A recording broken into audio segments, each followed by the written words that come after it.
bersyon ng Senado, may sarili niyong bersyon ng Kongreso, yung Kamara. Anong bersyon ng Senado? Ang botohan separate. Ibig sabihin, boboto ang Kamara ng sarili nila at boboto ang Senado ng sarili nila. Tapos doon sa ginawang resolution ng Kamara, ang botohan, ito-total lahat kasama yung mga senador. Ibig sabihin, yung 24 senador, ma-overpower yan sa dami ng mga kongresista natin. Nabuking din ho yun. Booking ang motibo. Ang motibo nga talaga. Nabuking po yun. Ano Term na nangyari? extension. Kunwari, di naman. Wala namang ganyan. Masyado naman kayong OA kayo. Tsaka ano lang naman laging sinasabi lang naman namin, economic provision. Puro ganyan. Economic provision lang para sa ikauunlad ng ating ekonomiya. Alibay nga lang para mabuksan talaga ang konstitusyon, para maggalaw.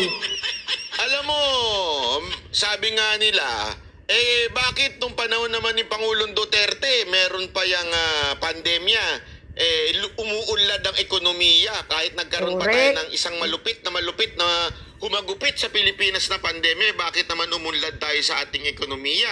Bakit ngayon, kailangan nyo pang magbago para lang may angat ang ating bansa? Naku. Kaya nga, kay PRRD dati, grabe ang pandemic. Wala naman po yan sa pangako. Ano ba ang pangako? Ang pangako ay ibabangon ang Pilipinas. Wala naman sinabing ibabangon ko ang Pilipinas kung papalitan natin ng konstitusyon. Wala namang ganong sinabi nung pangako Ano ba pinangako lang? Basta gagawin natin na 20 pesos ang 1 kilo ng bugas. Pangakong pinapako lahat. Diba, Boss Dada? Salita lang yan ni Kuting. Naghihirap na yan Hanggang bunganga niya lang. Naghihirap na yan si Boss Dada kasi isang kaldero ng bigas ang kinakain niyang kada araw Antakin mo, ilang kilo yun? Eto si Jay Guevara, isa pa rin yan, naghihirap na rin yan. Puro pansit canton na lang ang kinakain. Diba? Kasi nga, ang mahal-mahal ng bugas. Gutom ang inaabot ninyo. Kasi nga, para sabihin sa taong bayan na para umasensyo ang Pilipinas at umangat ang ekonomiya, kailangan nating palitan ng konstitusyon. Alibay, motibo. Kaya lang, yung ba talaga ang motibo ng pagpapalit ng konstitusyon? Nako po, biglang may humirit na isang government official. Ewan ko kung government official ba ito. Pero hindi umaastang government official. Si Gadon. Anong hirit itong government official? Hindi pwedeng economic provision lang. Kailangan, dapat pati po ang political provision. Booking ang chacha. Gadon, ano ka? Sino Bobo? Yung mahiling magsalita ng Bobo. Bobo. Mr. Bobo. Walang iba kung hindi si Gadon. Alamin natin ngayon kung sino ang bobo. Pakingge itong balita na ito Kasi may papakita tayo dito na napaka-importante sa mahalaga pa. Palawigin ang terminal ng ilang opisyal ng gobyerno at doblein ang bilang ng mga senador. Kabilang po yan sa mga inirekomenda ni Secretary Larry Gadon na isama. Parang hindi bagay. Yung secretary. Boss Dada, i-follow up nyo nga. Gusto ko itong ma-interview sa SMNI. Dati naman itong nag-a-appear sa SMNI Tingnan nga natin, interview nga natin to si Gadon. Hindi ako talaga kung meron man dito, kasi alam ko may nanonood na staff ni Gadon dito Kung meron man nanonood na staff ni Gadon dito, hoy! Pwede po ba namin maimbitahan yung amo ninyo na interview namin sa SMNI? Promise po, promise. Hindi po namin babastusin si Gadon. Booking. Okay? Ang chatcha. Term Pati sinibayan, extension entertain talaga ang natin. gusto. Pwede rin yan. Tanungin natin yung kaso niya, yung binail niya kasi nagkawaranta daw yan eh.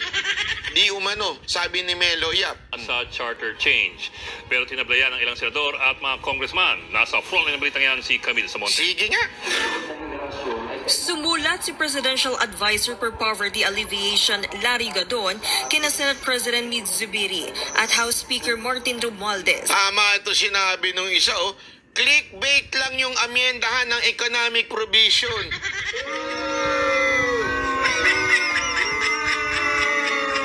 Sumasangkay sila, no? Ambisyoso ka rin Gadon, ano? Utos ba yan ni Lisa Butod sa'yo? Mahilig sa clickbait yun eh. Utos Mahilig ata kasi ni Lisa, mag-bait smuggler yung ano mo eh. Alam mo naman na mga talagang mahilig mag-bait yung mga yan.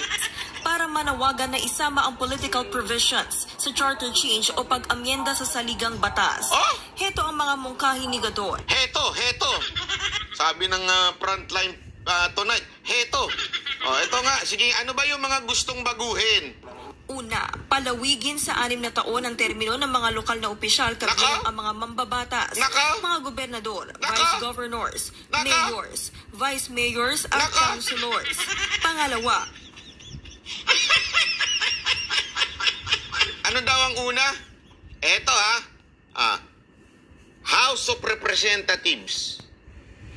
Yun ang unang-una na babaguhin at i-extend. Mga governor, vice governor, board members. Naku po.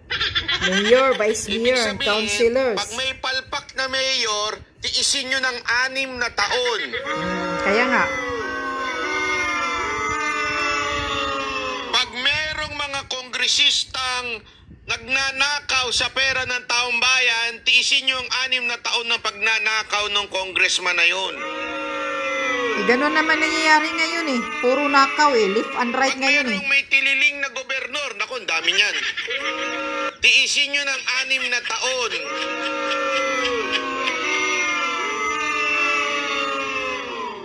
Alam mo, sa totoo lang sa totoo lang, kung ako sa'yo Gadon, magkongresista ka muna. Nangingialam ka eh. Hindi mo naman trabaho yan, pinakikialaman mo. Ano ba trabaho mo? May nag-utos Hoy, dyan. hindi ka na vlogger. Ano ka ba? Anak ka ng wewe, oo. Hunger, ano yung akala trabaho mo sa niya? sarili mo, vlogger pa rin hanggang ngayon? Yung putak ng putak. Hindi ka na vlogger. Gusto mo, palit na lang tayo. Ikaw na lang mag-vlog, ako na lang dyan sa posisyon mo. Putak ka ng putak eh. Diba? Ituloy natin. Ito daw yung i-extend. Ibig sabihin, naku po, ang makikinabang, walang iba kung hindi ang mga kongresista natin, mga buwakin ng inang kongresista natin. Yeah, mga buwakaw, mga buaya ng ina. mga lokal na opisyal kabilang ang mga mambabatas, mga gobernador, vice governors, mayors, vice mayors at councilors. Pangalawa, panatilihin ang term limit ng Pangulo, pangalawang Pangulo at mga senador nang walang posibilidad na mahalal ulit. May pambalansi siya, Hindi ko naman ini-extend si Pangulong Marcos. Hindi ko naman ini-extend si Senate President. Kaya lang, sino ba talaga ang ine-extend mo? Alam na this. Tambalos-los. Yung galawan mo, Ang galawan mo, Sip-sip.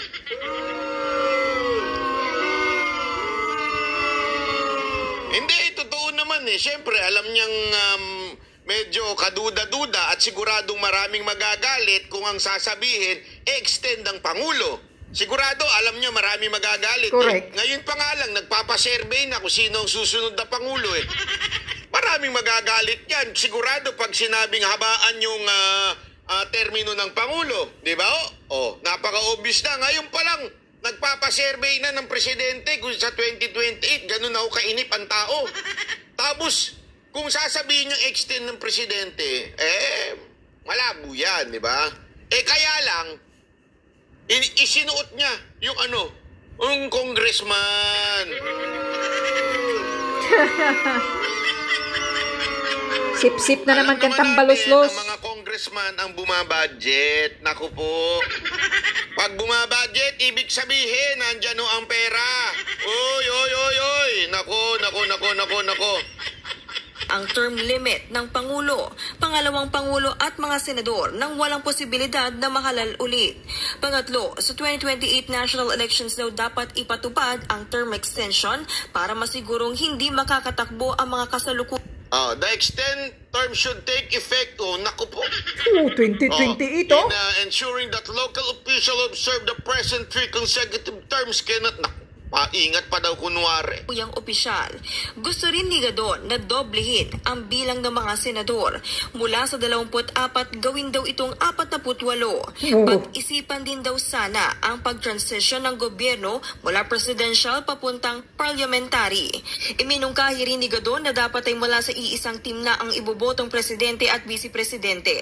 Ayon kay Senator Coco Pimentel, imbis na charter change ang inaatupag ni Gadon, mas pagtuunan niya ng pansin ang pagtugon sa kahirapan. Ayun! Dahil yun naman daw ang trabaho niya bilang Tama! Gadon! Yun naman ang trabaho mo! Yung kahirapan! Alam mo ba nangyayari sa bayan natin ngayon? Namimigay na yan ng Nutriban, tag-iisa. Mukhang nabulag ka na dyan sa kapangyarihang kinauupuan mo. Namimigay na nga ibang bagay ng na Nutriban. hindi mo naman trabaho, pinakikialaman mo unless inutusan ka ni Tamba. Siyempre, may nag-utos niyan, kaya kumilos na naman yan. Namimigay na nga ng Nutriban. Kita nyo yung picture na pinakita ko sa inyo, yung sa thumbnail natin, nakita nyo yung picture, close na close sila. Iba ang smile ni Gadon kay Tamba. Si Tamba na naman ang gagawin niyang amo, tambalos-los. Alam mo, Gadon, di ka na nga nananalo bilang senador. Kaya nga, dinagdagan mo pa. Paulit-ulit na, hindi na nanalo. Ilang beses ka ng kumandidato dyan, tapos lagi kang sa panig ni Marcos, hindi ka man lang ipinapanalo. Correct. May ibig sabihin nun, talagang ayaw sa'yo ng taong bayan. Kasi alam mo, yung diskarte mo sa buhay, parang diskarte ng walang kwentang basag ulong lang, yung ganun lang. Basagan lang. Matagal ka nang hindi bagay dyan.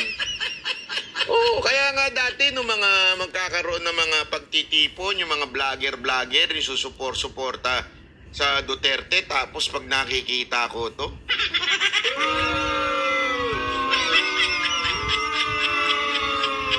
sabi ko, sino ba itong may pagkasinto-sinto ang datingan?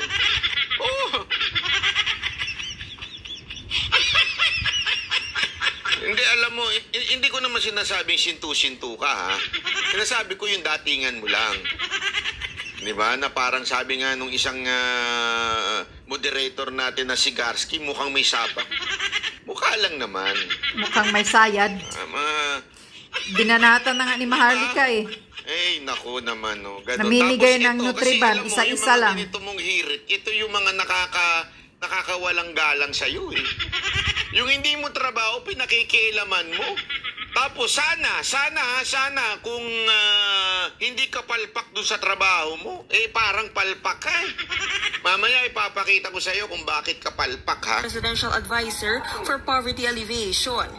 Poverty Alleviation yung trabaho niya. Poverty Alleviation, ibig sabihin yan, talagang ikaw ang nagpapayo sa ating kadiri.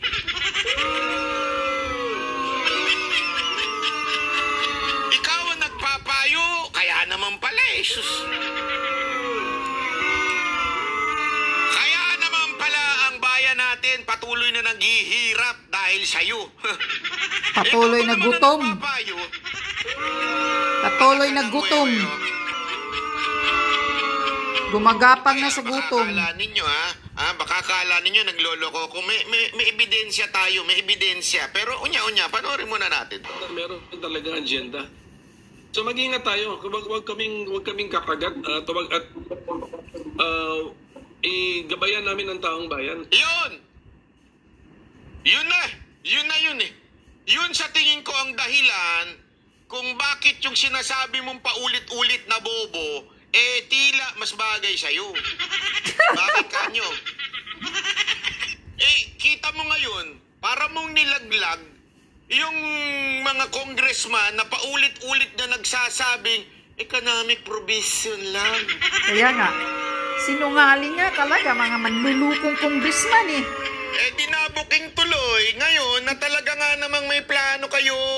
Naku naman, alam mo Gadon, meron talagang bagay na sa'yo? Na litanya. Gusto mo na, ipatawag natin si Gadon para sabihin sa'yo yung favorite na litanya ni Gadon. Para sa'yo. Kaya nga. Ganito gawin mo, kuha ko sa'yo, ito walang biro ito, kuha ko sa'yo Gadon, umarap ka sa salamin. Yung sa mirror, yan. Tapos sabihin mo yung bobo. Hanggang sumagad sa sa puso mo. Sa tamang gawin. Sinigundahan din yan ni na Senator Cynthia Villar at Win Gatchalian. Maganda naman na as a citizen na napalabas niya yung kanyang saloobin, nagbigay siya ng suggestion. Pero the reality is ang taong bayan hindi acceptable yung political amendments. Alam niyo naman ako, hindi ako in favor. Grabe naman kayo, si Gadon parang si Mr. Bean. Huwag naman ganun. Huwag naman parang. Puro chacha eh. Kasi okay naman tayo. Pero huwag na tayo nag-aaway. Wala pang tugon sa Senate President Zubiri sa panawagan ni Gadon. Pero kinain na ng sistema, sabi ni Awok. Alam mo, sa totoo lang, ang magandang talagang dyan, hindi pa sikat, hindi pa umaangat, nabubulok na. Correct. Di ba? Sa totoo lang, yung appointment naman niya, hindi naman niya deserve eh. Hindi naman siya na-appoint dahil magaling siya. Hindi naman siya na-appoint dahil matalino siya. Na-disbar nga eh. Hindi naman siya na-appoint dahil karapat-dapat siya doon sa posisyon. Alam naman natin, it's just a pambayad. Political favor. Kaya diba? nga, pangbayad lang ni BBM sa kanya. Ng mga Marcos. Bayad utang lang. Bayad utang nga lang. Kaya na-appoint siya ni Putin ngayon, si Gadon. nauna na siyang nanindigan. Alam mo kung bakit kanyo? Ito ultimo ngang mga Marcos loyalists hindi kumbinsido sa kanya. Isipin mo, ilan ang bumoto kay Marcos? 31 million daw, di umano. Pero kaduda-duda. Pero sige, hayaan na natin. Yun ang sinasabi ng COMELEC. Smart magic ang bumoto dyan. Para manalo kang senador. Ibig sabihin, yung mismong mga bumoto kay Marcos at may gusto kay Marcos, ayaw sa'yo.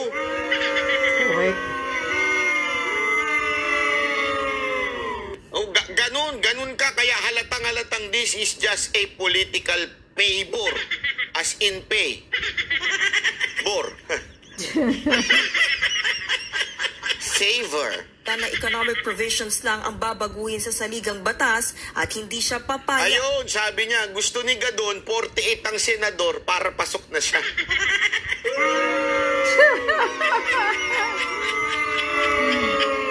Ganito na lang, Gadon, gawin mo na lang 200 ang senador para sali ka na doon. Saling pusa. Ang gulo siguro niya, no? Ang gulo siguro niyan pag naging senador to, talagang ayawan na. Na masinghitan ito ng political amendments. Hindi na rin daw dapat pansinin ng Kamara ang mga mungkahi ni Gadon.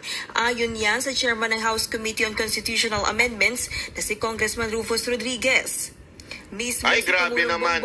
Sabi ni Jay Guevara, hindi ka na si Gadon, si Gabobo ka na. Ay, grabe naman. Huwag ganon. Ay, nako. Sino ba dito ang mga nabudol ni Gadon? Pakitaas nga yung kamay. Umamin kayo, ha? Bawal ang sinungaling dito. Sino dito mga nabudol ni Gadon na binoto nyo? Yung napakamot kayo bigla. Sino dito? Sige na, umamin na kayo. Ayan, Ayan, ha? Yan, mga anis. Yan, Yun, oh. Sige, para binoto mo si Gadon, anak ka naman ng tutsang kalabaw, oh. Ay, naku naman, oh. Ako bumoto dyan. Binoto yan, oh. Sus ko! Na rin daw ang ilang beses na nagsabing tanging economic provisions lang ang aamyendahan sa Chacha. Bilang presidential advisor ni PBBM si Gadon, dapat daw makinig siya sa Pangulo. Buwelta naman ni Gadon, wala pa namang final Chacha amendments. Kaya bakit daw hindi subukan na magkaroon ng political provisions para isahang gastos lang anya sa local at national elections. Ang matitipid na pondo sa mga eleksyon, pwede anyang gamiting pampatayo ng mga bahay, paaralan, ospital. Wow. Ano nang palusot yan? Para isahan na lang daw, palitan. Eh, ganito na lang ang gawin natin para mas matipid. Diba? Bumaba na lang kayo sa posisyon. Yung mga political favor, bumaba na lang kayo sa posisyon, tapos hayaan nyo na lang yung sahod ninyo mapunta sa mga mahihirap. Wala naman kayong gamit eh. Yung totoo. Ilang beses lang kayo nag-usap siguro ni Marcos. Ilang beses lang siya siguro nakinig sa'yo. Nakinig ba siya sa'yo? Hiningi niya ba yung payo mo? Presidential advisor ka, pinayuhan mo ba siya? O kung pinayuhan mo, palpak ka pala.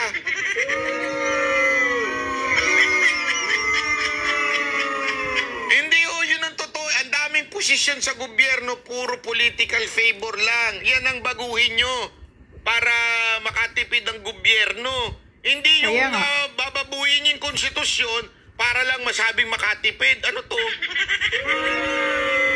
300,000 nga daw ang sahod ni Gadon, sabi ni Maharlika.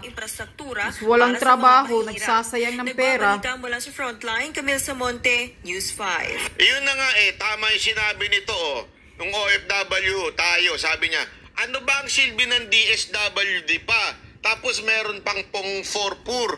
Tama, ang dami-daming pwedeng pagtanungan, di ba, na tungkol sa paano ba tayo makakabangon. Halimbawa, poverty, paano ba yung presyo? Kaya nga meron tayong DTI, meron tayong DAR, di ba? Meron tayong Department of DA, Agriculture, tapos kung ano-ano pang iba pang departamento na maaari naman sila ang magpayo, sabihin, boss, Pangulo, ito problema natin sa mga laylayan, ito problema natin sa pabahay, ito problema natin sa trabaho. Hindi naman kailangan ng advisor pa. Correct.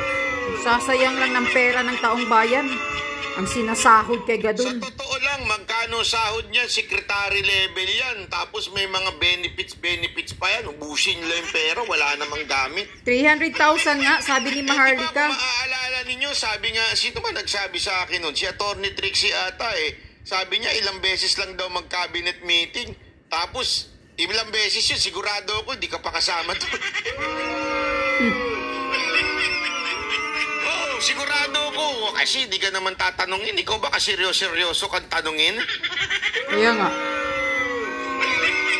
Ayaw nga ni Lisa Smag sa kanya daw. Ipapakita ko sa inyo na palpak. Ha? As in, parang chacha. Chacha. Palpak. Ha? Parang ang layo naman at baya. Oo nga, medyo. Naisip ko lang, bakit ba? Hindi, kasi palpak ho talaga Ito panoorin nyo ito. May papakita ko sa inyo. Ito. Mas bumilis ang pagmahal ng presyo ng mga bilihin sa bansa nitong Marso. Bigas ang nakikitang may pinakamalaking tiraas sa presyo. Ang matindi, posibleng magmahal pa raw yan dahil sa El Nino. Grabe Nasa online ng balitang yan, si Mon Guaven. Ayan mahal pa ang bigas. Ito dapat yung mga binibigyan mo ng magandang suwestyon. Mr. President, dapat ganireng gawin mo, ganire. Para medyo umano tayo, ano nangyayari? Tuloy-tuloy ang pagtaas, ika nga, ng bilihin. Alam niyo ibig sabihin ng inflation? Para sa mga hindi nakakaalam, ano ba ibig sabihin ng inflation? Yung kakayanan ng tao na magbumili ng isang bagay. Kasi wala namang problema. Kunwari, halimbawa, halimbawa lang naman po ito. Kasi nag-uusap nga kami kanina tungkol sa Japan kasi may plano kami uling bumalik ng Japan. Nag-uusap kami ng mga girls tungkol sa Japan. Magkano ba yung presyo ng kape? Diba? Sa Japan, ganito kamahal. Bakit dito sa atin, mas mura? Isipin nyo to, parehong Starbucks yun. Pero bakit lintik ang mahal sa Japan? Bakit dito mas mababa? Anong ibig sabihin? Mas kalidad ba ang Starbucks sa Japan? Hindi naman po. Pareho lang yan eh. Isang kumpanya lang yan eh. Alam nyo kung bakit to? Kasi nga ho, mas may kakayanan ang mga Hapon na bumili ng mas mahal. Kaya okay lang kahit mahal. Di ba ho? Yung mga bilihin doon. Kaya nga, yung mga taga-ibang bansa, halimbawa Singapore, mga taga-Japan, taga-US, pag pumunta sila dito, namumurahan. Bakit to? Kasi nga dahil mataas yung kanilang sahod. At ang atin naman po, pag pumunta tayo sa ibang bansa, namamahalan. Pero sa totoo lang, chipipay na sa kanila yun. Tama. Diba? Kaya nga, tuwing nagdo-Don Quixote kami, iniinsulto ko nito ni Jing Corpus, akala mo kung sinong mayaman eh. Bakit kayo bumibili dyan sa Don Quixote? Mumurahin lang yan. Pero sa amin, mahal na ho yun. Yun na ho yung pinakamahal. Di ba?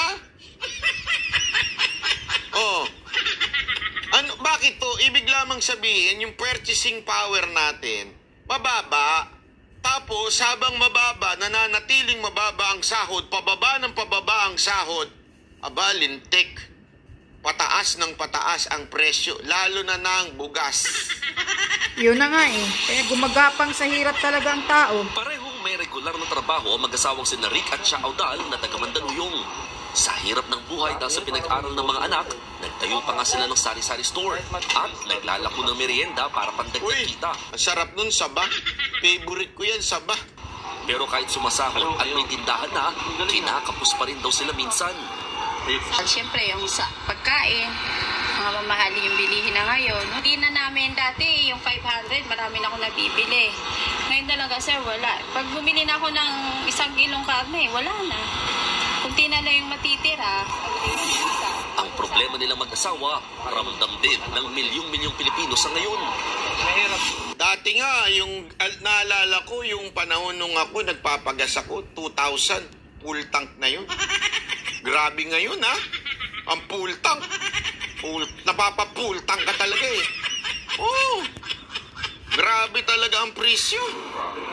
Sabi ng Philippine Statistics Authority, bahagya ulit bumilis ang pagtaas ng presyo ng mga bilihin nitong Marso. 3.7. Anong advice ni Gadon?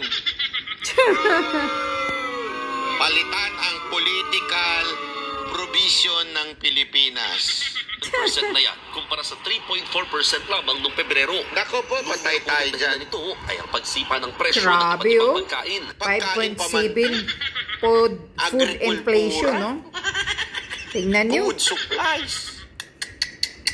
Sa bagay, madami naman pera yung mga kongresista natin, so sa buffet sila kumakain, wala silang pakialam. Gaya na lamang ng bigas na posible pa raw lalong magmahal sa susunod na 3 buwan dahil sa epekto ng El Nino. Of course, yung problem natin talaga, yung problem nila, yung water.